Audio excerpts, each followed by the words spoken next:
Seja bem-vindo. Mais uma edição do Amparo Cast. Aqui, a pauta é amparo. Todas as facetas da administração pública, de um governo municipal. Então você acompanha às quintas-feiras conversas, serviços, eventos que vão acontecer na nossa cidade. E esse mês de setembro é um mês, sem sombra de dúvida, para reflexão, para cuidados. E hoje a gente vai estar conversando com o pessoal que já esteve e que está trabalhando no CAPS. O CAPS é um braço que faz parte ali da Secretaria Municipal de Saúde, é o Centro de Atenção Psicossocial, e ele tem um trabalho todo envolvido aí com as pessoas de Amparo. Mas no mês de setembro, o trabalho é voltado no Brasil e no mundo. Afinal de contas, se eu não me engano, em 1994, foi dado o alerta para o tema suicídio. No Brasil, a gente conhece como o Setembro Amarelo, que é um mês que é trabalhado toda uma divulgação, todo um alerta para esse ponto. E hoje nós vamos falar, ao contrário do que vocês estão acostumadas, normalmente o apresentador é que conta quem são as pessoas. No AmparoCast é diferente. Os entrevistados que se apresentam. Do meu lado direito, aqui o meu lado esquerdo, lá o seu lado direito da televisão, eu só vou falar da Verônica. Mas quem é a Verônica? Como começou no nosso serviço de saúde? Seja bem-vinda. Obrigada, Moisés. Olá a todos, é um prazer estar aqui com vocês hoje. Meu nome é Verônica, sou psicóloga formada pela Unifage, né? Estou na prefeitura desde 2012.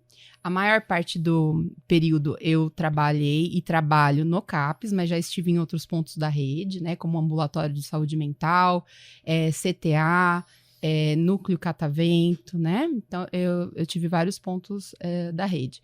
Tenho formação na área de psicologia comportamental, né? Clínica, e também no contexto ABA, né? Tenho alguma especialização no contexto ABA. Né? Perfeito. E um pouco mais ao lado, ela já fez parte da nossa equipe, mas é uma querida do CAPS, que é a Elisângela. Conta um pouco do tempo de prefeitura. Pode, claro, a gente sabe que você está na rede privada, mas como que foi o seu tempo? Se apresente pra gente, Elisângela. Oi, Moisés. Oi lá, pessoal. Então, eu trabalhei na prefeitura, no CAPS, durante alguns anos. Também trabalhei nos postos de saúde.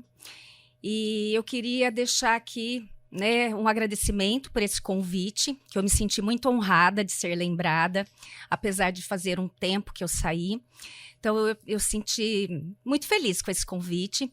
E eu quero deixar também um agradecimento, na verdade, expressar a minha admiração pelos profissionais da saúde da rede, que trabalharam e ainda trabalham incansavelmente, principalmente na pandemia.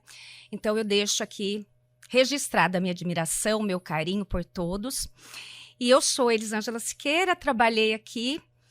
Eu trabalhei na prefeitura de 2005 a 2012, onde tive a oportunidade de atuar no CAPS há alguns anos. E também atuei em outros postos de saúde. Então, eu conheço bem a rede. Então, é um prazer estar aqui, falar sobre esse tema que é tão delicado, né, que é o Setembro Amarelo. Para matar desde já, né? Para conversar desde já. O que é o Setembro Amarelo? Moisés, como você bem falou, essa história é uma história trágica que foi escolhida, né, para essa campanha. Tinha um adolescente nos Estados Unidos, Mike M. Ele tinha 17 anos, era um rapaz extremamente habilidoso. Ele reformou o Mustang 68 e pintou de amarelo. E os pais, os amigos próximos, não perceberam que ele precisava de ajuda. E aí, em 1994, ele cometeu suicídio. No velório, os pais fizeram uma cesta com cartões adornados de fita amarela, que tinha os seguintes dizeres: se você precisar, peça ajuda. Então, eu acho que um pouco desse nosso encontro hoje é isso, que esse momento, né, que esses dizeres, essa nossa conversa aqui chegue para quem precise, porque uma forma de prevenir o suicídio é informação e poder falar sobre isso. Informação, e para o pessoal ter uma ideia do que é hoje o suicídio, a gente pode falar de números, dados do suicídio de uma maneira geral? A OMS, em 2014, publicou dados dizendo que o suicídio é a terceira causa de morte violenta no país, só perde para homicídio e acidentes de trânsito. Então, é um número muito grande. A cada 40 segundos no mundo tem um suicídio. E a cada 3 segundos nós temos uma tentativa de suicídio. É a segunda causa de morte dos jovens de 15 a 29 anos no país. É um número muito expressivo. Se eu não me engano, eu vi um número de Brasil, é maior do que a AIDS, por exemplo, mata mais do que a AIDS, são, se eu não me engano, 32 óbitos, praticamente um por dia, em se tratando de Brasil, né? E a gente vê, você falou de jovens veio na minha cabeça tecnologia e o tal do cyberbullying.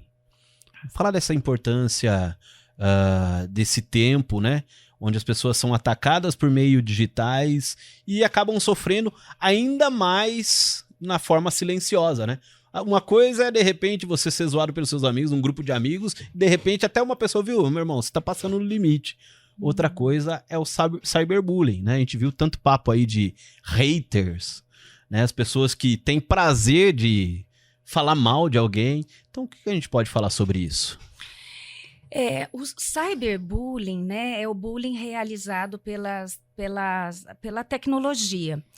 Então, ele tem um grande volume, né, e ele se espalha muito rápido. Em segundos, atinge-se muitas pessoas, né, no mundo todo. E saiu um estudo recentemente, eu não vou me lembrar o nome da revista que eu li isso, mas em torno de 20% a 35% dos adolescentes no mundo sofrem o cyberbullying. Que não é uma novidade, mas é uma tendência ainda maior, principalmente com pandemia, com você em casa, né?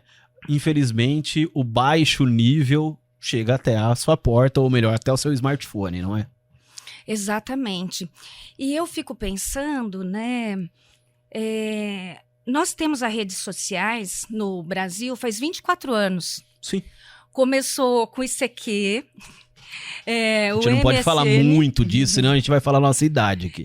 Vamos ficar quieto. Brincadeira. Mas tem 24 anos e a gente ainda não aprendeu a usar as redes sociais. Porque o cyberbullying, né, se a gente pensar que de 20% a 35% são atingidos pelo cyberbullying. Se a gente pensar que a segunda maior causa de morte no nosso país é de adolescentes e jovens adultos de 15 a 29 anos, nós estamos falando de números muito expressivos e de um assunto extremamente importante para conversarmos, né? Em todos os espaços, inclusive dentro das famílias. Perfeito. Essa questão, né, das redes, eu costumo chamar de redes antissociais, né? Cada vez mais, né? O Mauro Betting fala muito isso, né? Redes antissociais. Ontem eu vi até o PVC falando dessa situação, principalmente na área do esporte, né? Que movimenta multidões. E a gente fala que a arquibancada foi para a rede social, né? Porque tudo que a gente via em arquibancada nos anos 80 e 90, hoje a gente vê no dia a dia das redes sociais. Claro, filho tem pai, tem responsável. A importância do pai, ou dos pais, melhor dizendo, né? Nessa questão aí do cyberbullying, de acompanhar. Como que a gente pode ajudar essas pessoas? Quais dicas podemos dar? É muito interessante, primeiro, né, que os pais consigam abrir espaços de diálogos dentro de casa. Porque o que eu ouço muito dos adolescentes, e eu sou especialista em adolescência, são os pais, cada um no celular ou no computador, né, fazendo seu trabalho, respondendo e-mail. E aí o espaço de diálogo diminuiu muito. Então, o primeiro é abrir o espaço para diálogo. olhar as redes sociais, como é que seus filhos estão usando as redes sociais, né? O que ele recebe, o que ele posta nas redes sociais.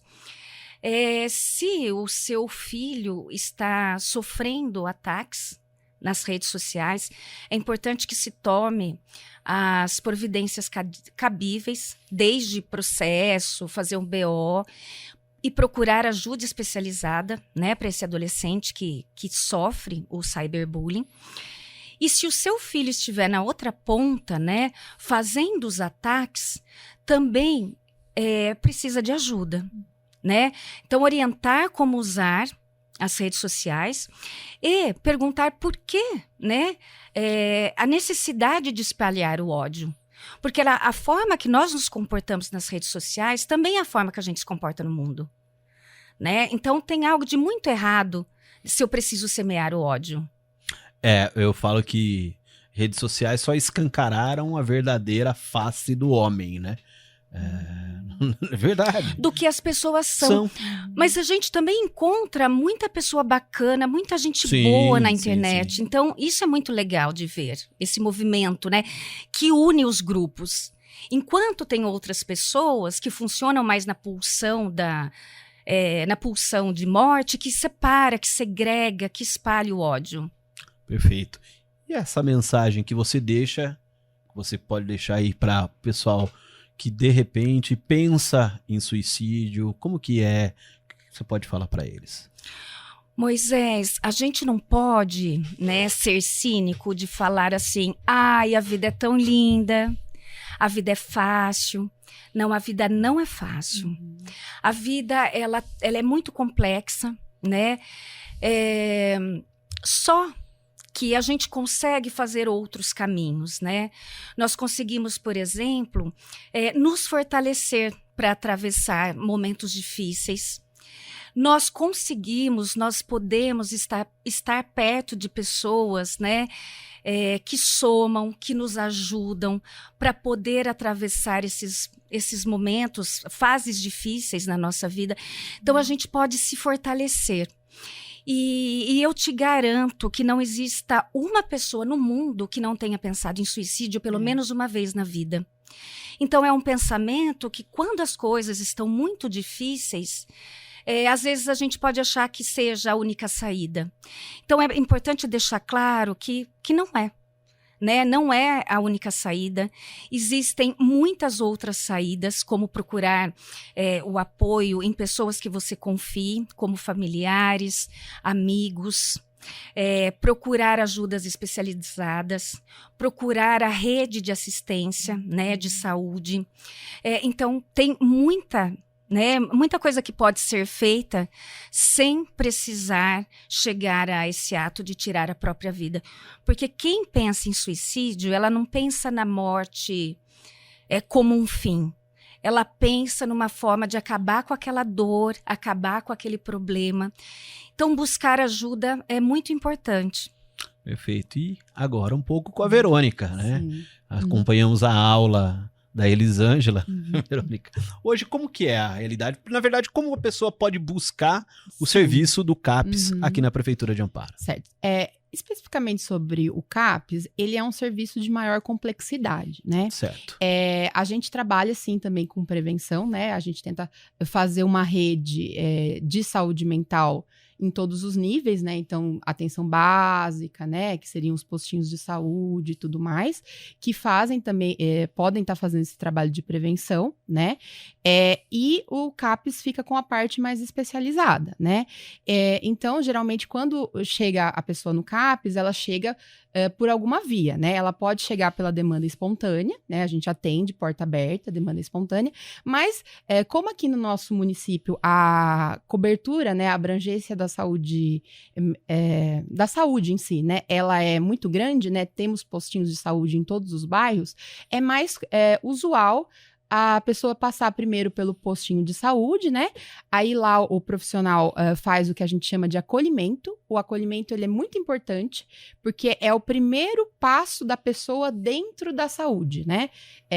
E esse passo, ele é fundamental para determinar se aquela pessoa vai fazer ou não o segmento do tratamento e vai seguir ou não naquilo, né? Então, hoje a gente trabalha, né? O CAPS faz apoio matricial, né? Retomamos esse trabalho de apoio matricial nos postinhos para instrumentalizar aquela primeira acolhida, né? Entendendo que aquela pessoa realmente precisa de uma assistência mais especializada, ela faz o encaminhamento para o CAPS, né? E ela é recebida. Depois algumas das nossas usuárias vão contar esse processo de recebimento, né? Mas ela é recebida por um profissional, né?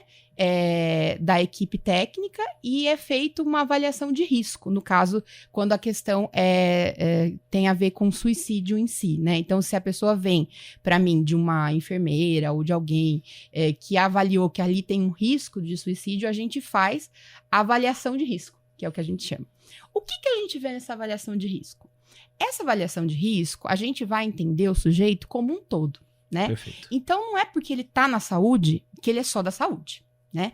Então, ele é de todo mundo, de toda a nossa rede, e que bom que Amparo tem vários pontos da rede para serem trabalhados e serem capacitados para cuidar desse mesmo sujeito. Ele vai ser cuidado na saúde, mas ele vai ser cuidado, por exemplo, na assistência, na educação, na cultura, né? Então, a gente faz uma avaliação tanto das potencialidades daquele sujeito, como das suas fragilidades, né? Então, por exemplo, eu vejo se aquele sujeito tem uma rede de apoio. O que é uma rede de apoio? Ele tem amigos? Ele tem família? Ele foi com alguém para o CAPS? Porque geralmente a nossa orientação é que vá acompanhado. Porque a gente precisa de alguém ali para pactuar com a gente o projeto terapêutico dele, ou que aquela pessoa se responsabilize se ele vai tomar uma medicação, né? Porque ele tá fragilizado naquele momento. Então, ele precisa daquilo naquele momento, né? Muito bom. E você falou de um ponto-chave nesse processo, né? Isso. Que é a gente... Vou dar um spoiler da semana que vem. A gente conversou e vai apresentar para vocês casos de pessoas que são atendidas, que foram atendidas pelo CAPS. E a gente vê aí essa palavra, né? Família e amigos nessa hora. Eu queria que você falasse um pouco da importância disso. Porque o que acontece? A pessoa, quando ela vai lá pra gente, se ela, na maioria das vezes, não conhece a gente, não tem o que a gente chama de vínculo. O que é vínculo? Assim, um sentimento positivo em relação ao outro, né? E como que é desenvolvido o vínculo? Com a empatia, né? Você só desenvolve vínculo com uma pessoa que você não conhece se você é empático com a pessoa, se você se coloca no lugar daquela pessoa. E é muito legal, Moisés, porque a pessoa, ela percebe isso no atendimento, né? Então, quando você está ali 100%, quando você está empático 100%, aquilo ali você ganhou 50% do atendimento, né? E da capacidade de regeneração e melhora daquela pessoa, com a empatia, né? Mas isso a gente não ganha de um dia para o outro, né? Então, assim, por mais que eu me esforce, eu preciso de uma pessoa que seja da confiança daquela pessoa. E muitas vezes a gente pergunta, olha, você tá com o fulano lá na recepção? Posso chamar ele para entrar aqui para a gente conversar sobre o que a gente vai poder resolver para você e tudo mais? Às vezes ele fala não. Às vezes não, eu quero que ligue para outra pessoa. E você respeita essa função, entende? Porque naquele momento você vai trabalhar com o que a pessoa se sente mais confortável. Ela já está muito fragilizada. Qualquer outra coisa que você coloque ali vai abalá-la, né? Então, o acolhimento, tanto na atenção básica, tanto em qualquer instituição, né? Porque o acolhimento é esse primeiro contato, né? Ele tem que ser pensado nisso, ouvir, estar junto, ouvindo verdadeiramente o que está se passando ali, não querer resolver de imediato, né? Sim, e a gente... Você tem 10 anos de prefeitura, Mari que tá aqui do lado, nossa. Ela tá. Ela tá quase como editora-chefe, é brincadeira, mas ela tem dado um suporte super legal nesses 2 próximos capítulos do Amparo Cast. E tivemos nesses 10 anos, nem você passou, nem a Elisângela passou por uma pandemia. Pois é. Como que tem sido o dia a dia do trabalho de vocês perante essa loucura, onde o isolamento, as pessoas mais longe ainda do que já estavam? Como que é? Eu tenho dito para os pacientes, e aí isso eu fui elaborando ao longo da pandemia, né? Que é a primeira vez, né? Eu acho que depois, talvez, se a Elisângela quiser concordar, né? É a primeira vez que a gente tá atendendo e se descobrindo ao mesmo tempo, né? Porque a pandemia me afeta e afeta o meu cliente, o usuário do serviço que tá ali, né? Então, eu tenho que manejar os meus sentimentos, as minhas, vamos dizer assim, loucuras, os meus pensamentos, os meus medos, para estar ali com aquela pessoa que também tá sofrendo e às vezes tá com questionamentos tão iguais aos meus, né? E aí é o interessante da psicoterapia, né? A psicoterapia, ela vem do poder falar e do estar com o outro, né? Então, a gente teve que ir se reinventando, né? Nesse falar e estar com o outro a todo momento, né? E teve casos que a gente, sim, conversou por telefone, quando não foi possível o presencial, né? Mas o mais importante de tudo isso é que, assim, as pessoas que estavam no CAPS, né, no momento da pandemia, já estavam sendo atendidas no CAPS, para nossa surpresa, elas não pioraram. Tá. Né? Elas não pioraram. Muito bom. Porém, apareceram outras demandas diferentes. Muitas delas sociais. Né? Então, porque isso levaria mais uma edição, né, para mim falar. Mas assim, quando a gente fala de saúde, né, saúde mental principalmente, a gente não pode esquecer que ela é multifatorial, né? Então, se o social não tá bom, se a sociedade não tá boa, não tem como você estar saudável, né? E a comunidade, ela tem que promover saúde mental, né? Então, eu acho que, assim, em relação à pandemia, o que houve foi isso, outras demandas, né? Como ansiedade aumentada, a questão financeira, muita gente perdeu o emprego, muita gente se viu desesperado, né? E a gente está lidando com duas realidades, o acolhimento do desespero daquele sujeito que não tem dinheiro e eu não tenho como demandar para ele lugar nenhum. Porque ninguém tem dinheiro, porque tá todo mundo ruim, porque tudo fechou, né? Então, assim, é uma escassez de recurso que é da comunidade. Perfeito. Né? Esse futuro pós-pandemia, como que você acha que vai ser, Elisângela? Moisés, eu tenho consultório aqui, né? E faço atendimento online, já faz 8 anos, então eu tenho a oportunidade de atender os brasileiros que estão no exterior ou que estão espalhados no Brasil. Muito bom. E é muito interessante porque a história que se repete aqui no Brasil também se repete lá fora. Então, quando a gente pensa, né, na Suíça, na Alemanha, nos Estados Unidos, Portugal, Espanha, o que a gente tem visto? Coisas muito parecidas com aqui, né? Então, diminuiu sim, né, o emprego. A nova variante Delta, ela tem aumentado bastante, né? Principalmente para as pessoas que se recusam a tomar vacinas. Então, quando a Verônica fala que a saúde mental ela é multifatorial, ela tem essa complexidade, né? Do social, do acolhimento, do emprego, da miséria.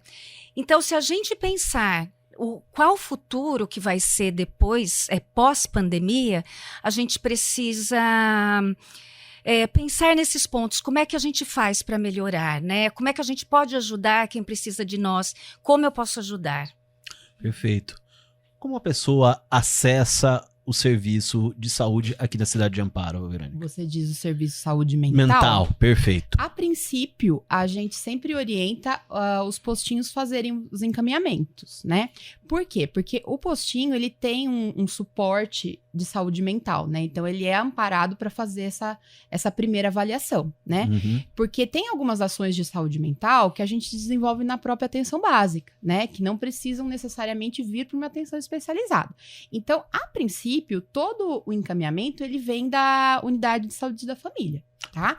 Apesar que, eu disse, o CAPS ele é porta aberta, né? Mas a gente prefere que seja feito o encaminhamento via unidade de saúde da família quando possível, porque ele sai mais respaldado, né? Com mais dados, porque é aquela unidade que conhece aquele território, aquelas pessoas. Até com troca de informação, de repente, o próprio usuário do SUS já vem com uma demanda de remédios que ele já toma e vai chegar num local, o pessoal vai ter praticamente, né, toda a documentação e todo o prontuário dele na questão, né, nessa questão da saúde dele. Então isso colabora.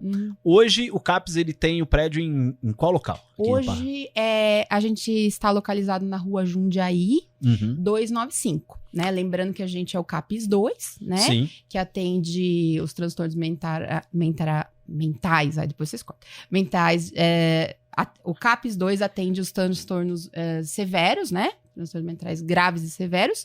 E a gente tem o CAPS AD, tá?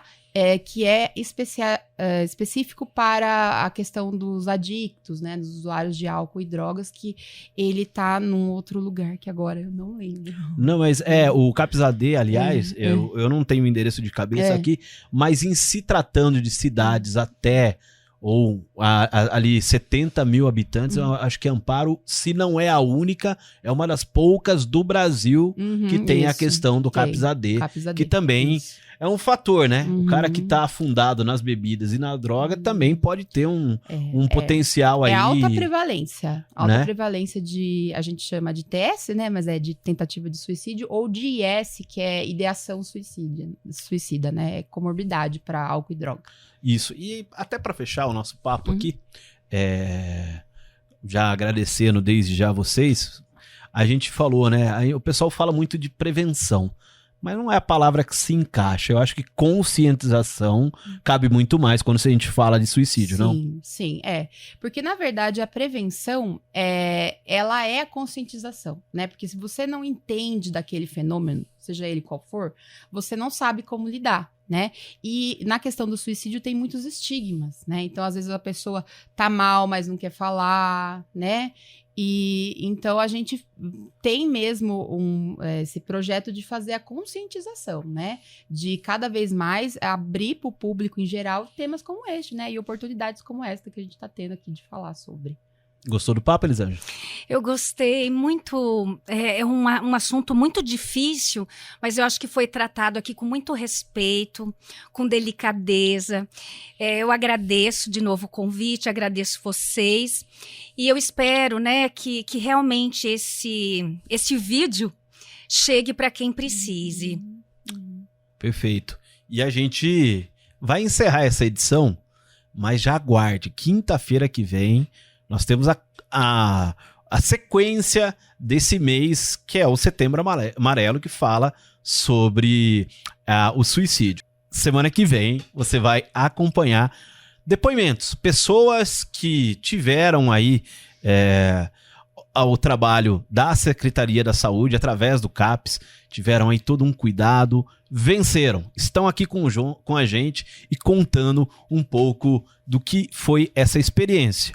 Que você, de repente, está passando, procure os serviços de saúde da Prefeitura de Amparo. Eles estão de portas abertas para lhe atender. Vamos vencer juntos essa. Até o próximo podcast, até a próxima edição do AmparoCast.